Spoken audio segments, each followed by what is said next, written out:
Hello मेरे प्यारे छात्र छात्राओं, आपका बहुत बहुत स्वागत है आपके अपने इस यूट्यूब चैनल राइज स्टडी में। और आज के वीडियो में जो हम आप लोगों के लिए लेकर आए हैं क्लास 10th सोशल साइंस का टॉप 10 सब्जेक्टिव प्रश्न जो परीक्षा की दृष्टि से बहुत ही महत्वपूर्ण है।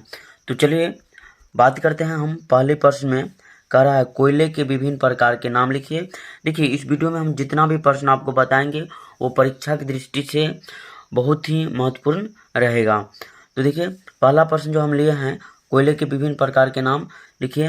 तो कोयला के विभिन्न प्रकार जो है निम्नलिखित है। सबसे पहले हम लिख लेंगे क्या क्या है वो देखेंगे आप। देखिए क्या है, पहला प्रकार जो है एंथ्रासाइट है, बिटुमिन्स है, लिग्नाइट है और पीट है। तो बच्चों एक बात याद रखिएगा, जो कभी कभी ऑब्जेक्टिव में पूछेगा जो कोयला का जो सबसे अच्छा प्रकार है, अच्छा प्रकार, तो कोयला का सबसे अच्छा प्रकार जो है एंथ्रासाइट, और सबसे खराब जो कोयला होता है वो पीट होता है। क्या होता है दोस्तों? पीट होता है। तो देखिए यहाँ हम लिख दिए आप लोगों को, जो सबसे अच्छा कोयला जो है एंथ्रासाइट तथा सबसे खराब कोयला पीट होता है। तो इस प्रकार आप लोगों का 1 नंबर का प्रश्न जो है समाप्त होता है। चलिए 2 नंबर का प्रश्न देख लेते हैं। 2 नंबर का प्रश्न है आप लोगों का, जो भारतीय संविधान के अनुच्छेद 19वें के विषय में लिखे। यानी कि आर्टिकल 19 जो है भारतीय संविधान में, आर्टिकल 19 जो है उसका क्या प्रावधान है उसको बताना है। तो चलिए इसमें बताते हैं। करा अनुच्छेद 19वें स्वतंत्रता अधिकार दर्शाया गया है। यानी कि आर्टिकल 19 जो है वो हमको जो है स्वतंत्रता का अधिकार देता है। और कोई भी भारतीय जो है किसी भी देश में जाके, ठीक है, कोई भी भारतीय जो है देश भर में कहीं भी जा कर के बस सकते हैं, वहाँ पे ज़मीन खरीद सकते हैं और किसी भी धर्म को मान सकते हैं, ठीक है, मान सकते हैं। कहीं पे जाके जो है भारत के कोई भी लोग भारत की किसी भी कोना में जाके अपना व्यवसाय कर सकता है। तो ये सब की आज़ादी रहती है, ठीक है। तो इसी आर्टिकल 19 में जो है यही सब बात लिखा हुआ है। एक बार हम फिर से पढ़ लेंगे इसको। कह रहा अनुच्छेद 19 में स्वतंत्रता का अधिकार दर्शाया गया है। क्या दर्शाया गया है? स्वतंत्रता का अधिकार।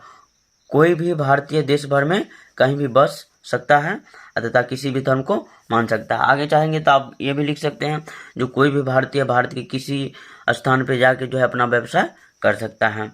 चलिए इस प्रकार जो है 2 नंबर प्रश्न आप लोग लगभग में समझ गए होंगे। 3 नंबर पे हम बात कर लेते हैं, जो बहुत ही इम्पोर्टेंट प्रश्न है। 3 नंबर देख लीजिए, इधर थोड़ा ऊपर कर लेते हैं। और 3 नंबर प्रश्न है, कह रहा बंधुआ मजदूर किसे कहते हैं। तो बहुत ही इंपॉर्टेंट प्रश्न है, बार बार जो है परीक्षा में पूछा जाता है, जो बंधुआ मजदूर किसे कहते हैं, बंधुआ मजदूर किसे कहते हैं। चलिए तो देख लेते हैं। कह रहा है जो पुश्तैनी रूप से नौकर बने रहना बंधुआ मजदूर कहलाता है। पुश्तैनी मतलब जैसे मान लीजिए जब हमारे दादाजी जो काम करेंगे वही काम हमारे पिताजी करेंगे, फिर हम करेंगे, फिर हमारा जो बेटा आएगा वो करेगा, हमारा जो पोता आएगा वो करेगा। तो ये एक लंबी प्रक्रिया चलती है, इसी को पुश्तैनी कहा जाता है। तो यहाँ पे हम लिख दें पुश्तैनी रूप से नौकर बने रहना क्या कहलाती है? बंधुआ मजदूर। देखिए ऐसे नौकर जिनके दादा पिता स्वयं एवं आने वाली पीढ़ियां नौकर बने रहे तो उसे बंधुआ मजदूर कहते हैं। ये जो है बंधुआ मजदूर का सटीक परिभाषा है, जो आप लोगों को जल्दी जल्दी याद हो जाएगा ना। चलिए तो इस प्रकार जो आप अभी तक जो है प्रश्न संख्या 1, 2 और 3 देख लिए हैं, जो परीक्षा की दृष्टि से अत्यंत महत्वपूर्ण है। आगे हम 4 नंबर का प्रश्न ले लेते हैं। तो इधर जो है हम ले आए हैं और इसको थोड़ा सीधा कर लेते हैं। चलिए देखिए 4 नंबर का जो प्रश्न है अत्यंत महत्वपूर्ण है आप लोगों के लिए, खासकर कह रहा है जो सागर सम्राट क्या है। तो दोस्तों सागर सम्राट क्या है इसमें हम बात करेंगे। कह रहा है सागर सम्राट एक जलयान है। क्या है? एक जलयान है जो मुंबई के समुद्र तट के हाई पेट्रोलियम क्षेत्र में काम करती है। यानी कि सागर सम्राट एक जलयान का नाम है जो मुंबई का जो हाई पेट्रोलियम क्षेत्र है, यानी कि मुंबई हाई जो है जहाँ से समुद्र के अंदर से तेल निकाला जाता है, वहीं पे जो है काम करता है। इसका काम क्या से देख लेते हैं। कह रहा है यह जलयान जल के भीतर तेलकूप की खुदाई का कार्य करती है। यानी कि सागर सम्राट जो है जो तेलकूप जो है मुंबई हाई में जो तेल खुदने का काम है वही करती है। कौन करती है? सागर सम्राट। यहाँ पे लिख दिए हम। देखिए यह जलयान जल के भीतर तेलकूप खुदाई का कार्य करती है। आगे है एवं पेट्रोलियम को निकालने का भी काम करती है। यानी कि सागर सम्राट क्या करती है, जो भी तेलकूप जो होता है, तेलकूप की जो खुदाई होता है यही करता है। कौन करता है? सागर सम्राट। और जो पेट्रोलियम पदार्थ निकालने का काम होता है मुंबई हाई से, इसी का होता है। चलें 5 नंबर का प्रश्न हम देख लेते हैं इधर आप लोगों के समक्ष। देखिए हाँ 5 नंबर प्रश्न कर रहा है, जैव संसाधन और अजैव संसाधन किसे कहते हैं दोस्तों। चलिए 5 नंबर का प्रश्न एक बार फिर से पढ़ेंगे हम। कह रहा है जैव संसाधन और अजैव संसाधन किसे कहते हैं। बहुत ही महत्वपूर्ण प्रश्न है। पहले देख लेते हैं हम जैव संसाधन किसको कहेंगे, उसके बाद बात करेंगे अजैव संसाधन पे। कह रहा है जो ऐसे संसाधन जिसकी प्राप्ति जीव मंडल में होती है, यानी कि वैसे संसाधन जिसकी प्राप्ति कहाँ होती है, जीव मंडल में होती है, इसमें जीवन पाया जाता है। किसमें जीवन पाया जाता है, जैव संसाधन में, उसे जैव संसाधन कहते हैं। जैसे मान लीजिए वनस्पति जात हो गया, प्राणी जात इत्यादि। अब उसके बाद जो है आगे आप लोगों का अजैव संसाधन है। अजैव संसाधन में क्या हो रहा है, कह रहा वे सारे संसाधन जो निर्जीव से बने हैं, मतलब वे सारे संसाधन जो निर्जीव से बने हैं उसे अजैव संसाधन कहते हैं। जैसे मान लीजिए चट्टान हो गया, धातु हो गया, ये सब क्या है, अजैव संसाधन है। तो इस प्रकार आप लोग जो है अभी तक जो है लगभग में 5 प्रश्न जो है समझ गए होंगे। तो आगे जो है हम आप लोगों का 6 नंबर प्रश्न जो है ले आए हैं। तो देखिए 6 नंबर प्रश्न यहाँ पे है। 6 नंबर प्रश्न क्या कर रहा है, बहुत ही छोटा प्रश्न है। कह रहा है इन सीटू प्रयास क्या है। तो दोस्तों इस पे बात करेंगे जो इन सीटू प्रयास आखिर है क्या। कह रहा है वन्य जीवों को उनके प्राकृतिक आवास में संरक्षित करने का प्रयास इन सीटू प्रयास कहलाता है। यानी कि जो भी वन्य जीव है उनको उनका जो प्राकृतिक आवास है उसको सुरक्षित और संरक्षित करने की जो प्रयास होती है, जो प्रक्रिया होती है, उसको हम क्या कहेंगे, इन सीटू प्रयास कहेंगे। इससे पर्यावरण क्या होता है, संतुलित रहता है। ठीक है, आगे का बात करते हैं। आगे है आगे आप लोगों का 7 नंबर का प्रश्न।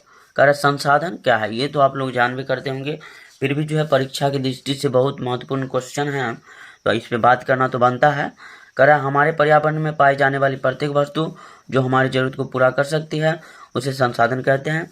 यानी कि पर्यावरण में जो भी वस्तु पाया जाता है जिसकी आवश्यकता हमको पड़ती है, जो हमारी ज़रूरत की वस्तु है, उसको हम क्या कहेंगे, संसाधन कहेंगे। जैसे मान लीजिए साइकिल का उपयोग आपको पड़ता है, अभी जो पढ़ रहे हैं तो कलम की आवश्यकता है, फिर पुस्तक की आवश्यकता है, भूमि की आवश्यकता होती है, मनुष्य को भवन की आवश्यकता होती है, इत्यादि इत्यादि। मतलब ये सब क्या है, संसाधन ही तो है जिसका उपयोग मनुष्य करता है। चलिए 8 नंबर प्रश्न पे बात कर लेते हैं। 8 नंबर का प्रश्न जो है ये भी जो है जो है एकदम जरूरी वाला बात है। इतना बात समझ जाइए जो बहुत जरूरी है याद करना, क्योंकि बार बार परीक्षा में पूछा है। कह रहा दांडी यात्रा का उद्देश्य क्या था ना, दांडी यात्रा का उद्देश्य क्या था। तो दोस्तों बात करते हैं दांडी यात्रा के उद्देश्य पे। कह रहा दांडी यात्रा का उद्देश्य समुद्र तट पर पहुंचकर समुद्र के पानी से नमक बनाकर नमक कानून का उल्लंघन कर सरकार को बताना था कि नमक पर कर, ठीक है, नमक पर कर बढ़ाना अनुचित फैसला है। यानी कि देखिए क्या हुआ, जब अंग्रेज सरकार क्या किया, जो नमक पर जो है कर लगा दिया था। कर मतलब टैक्स। जब टैक्स लगा दिया अंग्रेज सरकार तो महात्मा गांधी जो है दांडी यात्रा किए और जो है समुद्र तट में जाके समुद्र में जाके वहाँ का जो पानी था उससे जो है नमक बना के नमक कानून को भंग कर दिए। ठीक है, देखिए एक बार फिर से पढ़ेंगे। करा दांडी यात्रा का उद्देश्य समुद्र तट पर पहुंचकर समुद्र के पानी से नमक बनाकर नमक कानून का उल्लंघन करना था। एक तरह से मान लीजिए जो दांडी यात्रा का जो मुख्य उद्देश्य था वो था समुद्र के पानी से नमक बना के नमक कानून का उल्लंघन करना था। ठीक है, आगे देखिए अनुचित फैसला, यानी कि सरकार को ये बात बताना था ये फैसला जो आप नमक पर टैक्स लगाने का फैसला किए हैं वो बहुत ही अनुचित फैसला है ना। देखिए आगे कर रहा है, साथ ही यह सरकार के खिलाफ सविनय अवज्ञा आंदोलन की शुरुआत का संकेत भी था। यानी कि जैसे ही दांडी यात्रा समाप्त हुआ सविनय अवज्ञा आंदोलन जो है चालू हो गया। सविनय अवज्ञा आंदोलन जो है दोस्तों 1930 ईस्वी में चालू हुआ था। कब हुआ था, 1930 ईस्वी से। आप लोग याद रखिएगा, बार बार परीक्षा में पूछता है जो सविनय अवज्ञा आंदोलन जो है की शुरुआत कब हुई थी, तो 1930 में। तो इस प्रकार आप जो है अभी तक 8% जो है टोटल समझ गए हैं। तो आगे हम 9 और 10 बताने वाले हैं, तो आप लोग वीडियो में बने रहिए और चैनल को सब्सक्राइब करते रहिए और वीडियो को लाइक करके शेयर भी करते रहिए। चलिए 9 नंबर का प्रश्न हम यहाँ पे ले लिया, आप लोगों को दिखाई दे रहा होगा। करा जर्मनी की एकीकरण की बाधाएं क्या थी। तो दोस्तों जर्मनी के एकीकरण की बाधा पे हम बात करेंगे। पहले तो लिख लेंगे जर्मनी के एकीकरण की निम्नलिखित बाधाएं थी। अब क्या क्या बाधाएं थी वो बात पकड़ेंगे। करा लगभग 300 छोटे बड़े राज्य यानी कि जर्मनी जो है लगभग 300 छोटे बड़े राज्यों में विभाजित था। ठीक है, जिसके लिए जो है जर्मनी के एकीकरण का सबसे बड़ा कारण ये भी था, क्योंकि इतना बड़ा जो है देश था जर्मनी, 300 छोटे बड़े राज्यों में बटा हुआ था और उसको एक करना जो है बहुत कठिन काम था। आगे देखिए, राष्ट्रवाद की भावना का अभाव। वहाँ के जर्मनी के अंदर जो है जो लोग रहते थे उनको अपने देश के प्रति जो है उनके अंदर जो है जागरूकता नहीं था, राष्ट्रीयता उनके अंदर नहीं था। तो राष्ट्रवाद की भावना का भी अभाव था, जो जर्मनी के एकीकरण का सबसे बड़ा बाधा था। आगे आप लोगों का 3 नंबर का कर रहा है ऑस्ट्रिया का हस्तक्षेप। ऑस्ट्रिया जो है इसमें जो है हस्तक्षेप कर रहा था। ऑस्ट्रिया चाह रहा था जो जर्मनी का जो है एकीकरण नहीं हो। मेटरनिक की प्रतिक्रियावादी नीति ना, आप लोग जानते हो हम मेटरनिक जो है प्रतिक्रियावादी नीति का जो शासक था, एक तरह से हम कह सकते हैं।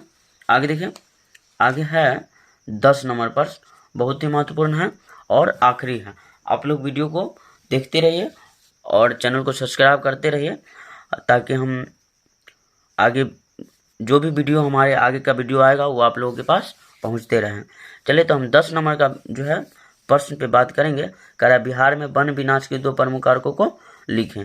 देखिए, कह रहा है बिहार में वन विनाश के दो कारक निम्नलिखित हैं। अब देखिए, बिहार में वन विनाश के 2 कारक कौन कौन से हैं। कह रहा है बढ़ती हुई जनसंख्या के लिए कृषि भूमि का विस्तार, मानव अधिवास क्षेत्र का विकास तथा ईंधन और फर्नीचर के लिए लकड़ी की आवश्यकता। ये सब क्या है, ये सब जो होता है फिर से पढ़ेंगे। देखिए, कह रहा है बिहार में वन विनाश के 2 कारक निम्नलिखित है। पहला कारक पे बात करेंगे तो पहला कारण ये है जो मानव की जो है जनसंख्या बढ़ रही है, जिससे कृषि योग्य भूमि की भी जो है आवश्यकता हमको पड़ रही है। और भूमि का विस्तार जो है मानव अधिवास, यानी कि मानव जो रहेगा, ठीक है, वहाँ का भी जो है उसका भी जो प्रबंध करना है ना, मानव मकान कहाँ बना के रहेगा, अपना रूम कहाँ बना के रहेगा। तो इससे भी वन का विनाश हो रहा है, लोग पेड़ काट के वहाँ पे गांव बसा रहे हैं।